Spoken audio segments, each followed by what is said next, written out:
Cement दखरा दुलाराय बर'फसा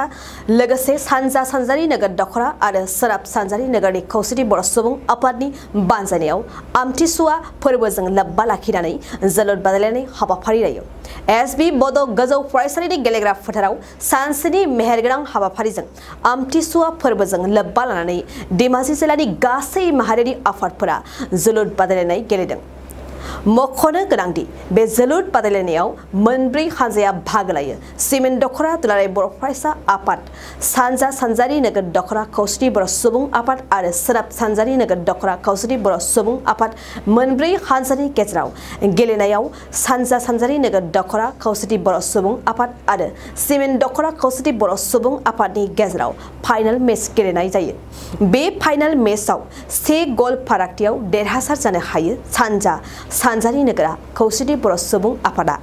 मख'जाथावदि बे हाबाफारियावनो बाहागो लायो खौसेथि बर' सुबुं आफादनि आफादगिरि मनरन्जन बसुमतारी, धेमाजि जिल्लानि खौसेथि बर' सुबुं आफादनि आफादगिरि राथिराम बसुमतारी, खौसेथि बर' सुबुं आफादनि आफादगिरि हारिमु नेहाथारि फैलाव मोसाहारि, धेमाजि जिल्लानि आइजो अनसाय आफादनि गाहाय नेहाथारि भारती हाज'वारि, ULDC एक्स बिलटि WS नि आफादगिरि सानसुमा बसुमतारी, धेमाजि जिल्लानि दुलाराय बर' फरायसा आफादनि बारग' आफादगिरि लोगोसे बोसोनगिरि लखेन बसुमतारी आरो हाबाफारियावनो गोबां माहारियारि आफादफोराबो बाहागो लायो। सिमेन्ट दखरानि सिङाव थानाय सिमेन्ट दखरा दुलाराय बर' फरायसा आफाद, बेजों लोगोसे सानजा सानजारि नोगोर खौसेथि बर' सुबुं आफाद, सोनाब सानजारि नोगोर खौसेथि बर' सुबुं आफाद आरो फोरोंगिरि आफाद, दिनै गासै जुथायै गासैबो माहारियारि आफादफ्रा ज' जालायनानै बेयाव मोनसे जोलुर बादायलायनाय गेलेदों। बेयाव आंखौ आलासि महरै हांख्रायहरनायखाय आं बिथां बानजायगिरिमोननिसिम गिबियावनो नोंथांमोननि जिथु निउस चेनेलनि जुरै आं बिथांमोनखौ साबायखर बावबाय।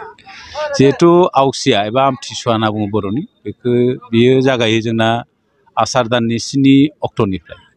बेयाव जोंहा गोदो गोदायनिफ्राय मोनसे फोथायनाय दं, आमथिसुवायाव थारमाने गासै माबायानो जोंना बुहुमानो थारमाने हाया थारमाने सुवा जायो। सुवा जानायखाय जों बे 7 दिन बा 5 दिना थारमाने जों हाल खदाल जेबो जावा, हाखौ जेबो घायल खालामा। दा बे समाव फ्रि जायो। बे फ्रि जानाय समाव बेयाव थानाय गासैबो माहारियारि आफादफ्रा ज' जालायनानै जिथु फुटबल गेलेनायनि मोनसे बादायलायनाय लादों, बे खोब मोजां हाबाफारि होननानै आं फोरमायो। खारन गेलेनायजों मा जायो, गेलेनायनि दारै जिखुनु खेल गेलेलायनायनि दारै दा गावबा गावनि गेजेराव जिथु फोथायलायनाय बे गोख्रों जायो आरो गावजों गाव जिथु सहाय होलायनाय बे मोनसे गोख्रों जायो आरो जिथु सोमोन्दो बिदा फंबायनि सोमोन्दो बा गुबुन गुबुन आफादफोरनि सोमोन्दो बे मोनसे गोख्रों जायो थारमाने। बेनिखायनो दिनै बुहुमनाङैनो दिनै जिहेथु फुटबला बयनिफ्राय साबसिन मोजांसिन मोनजाग्रा खेल, दा बेखौ बेयावनो गेलेदों नङा होमबा। आरो साबसिन गेलेग्राखायनो 1904 मायथाइयाव बेखौ फ्रान्सनि पेरिसाव बेखौ सामलायनो थाखाय फिफा जिथु फेडारेसन अफ इन्टारनेशनेल फुटबल एस'सिएशन दानाय जादों थारमाने। आरो बे दानानै दिनै फुटबलखौ गासै बुहुमाव जेसेबांनाखि फुटबल गेम जायो बेखौ सामलायदों थारमाने। आरो आं बुंनांगोन जोंनि गेजेराव जिहेथु गोबां फुटबल गेलेग्राफोर दङ आरो फुटबल गेलेनायनि मोजां मोजां प्लेयार दिहुननाय जोंनि गेजेराव बर'फोरनि गेजेराव खाबु दं। जुदि सोरखारा मोनसे मोजां परिबेस होयोबा, गेलेग्राफोरखौ जुदि मोजाङै जुदि सुबिदाफोर होयोबा, जोंनि गेलेग्राफ्राबो मोनसे समाव नेसनेल लेभेल इन्टारनेसनेल लेभेल हयथ' वर्ल्ड कापफ्राव गेलेहैनो मोनसे खाबु मोनगोन होननानै आं मोनसे फोथायनाय दं। नोजोराव आरो जेनेबा जोंनि जायगाफ्रावथ' दाबो आमथिसुवायाव सम मथै मानिफ्राय नांगोन आरो माला जोबगोन बे साननैसोआव हाल खदाल मावा आरो सुवानि जोबनायाव ज' जाजाय फुजा खालामनाय फिथाइ सामथाइ जालायनायखौ दाबो सोलिगासिनो दं। आरो बबेबा जुदि खम जादोंबा बे जोंनि जिथु गोदो गोदायनिफ्राय सोलिबोनाय मोनसे फोरबो नालाय बेयो, बे परम्पराखौ लाखिनो थाखाय आङो गासै रायजो राजाफोरखौ खावलायो। जोंनि थांखिया जाहैबाय गिबियावनो नोंथांमोननि चेनेलखौ साबायखर बावग्रोबाय। आरो जोंनि बे आमथिसुवा फोरबोआव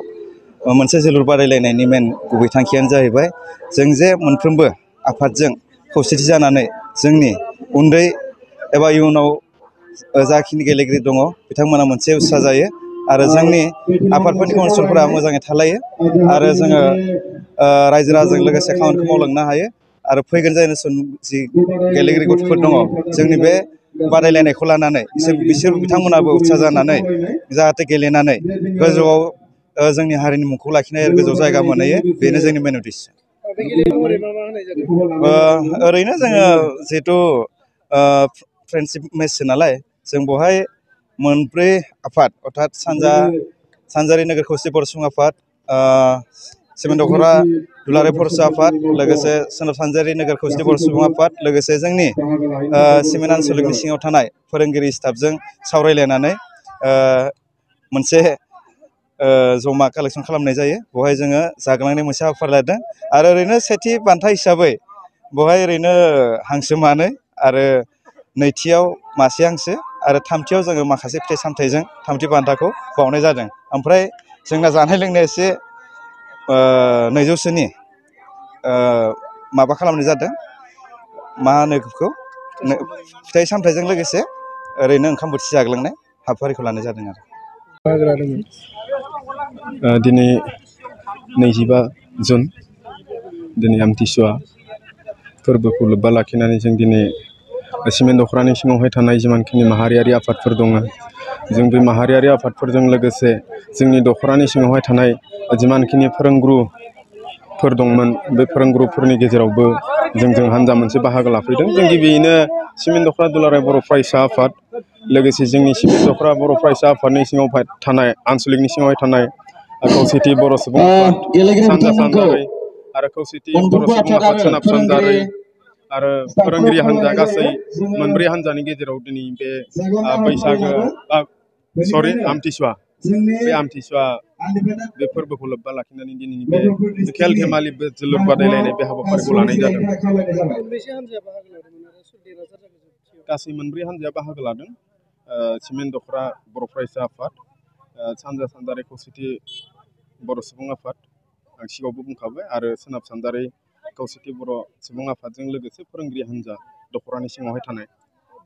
देरहासारखौ जानो हादों सानजा सानजारि खौसेथि बर' सुबुं आफाद नैथियाव मासि आवग्रिनो हादों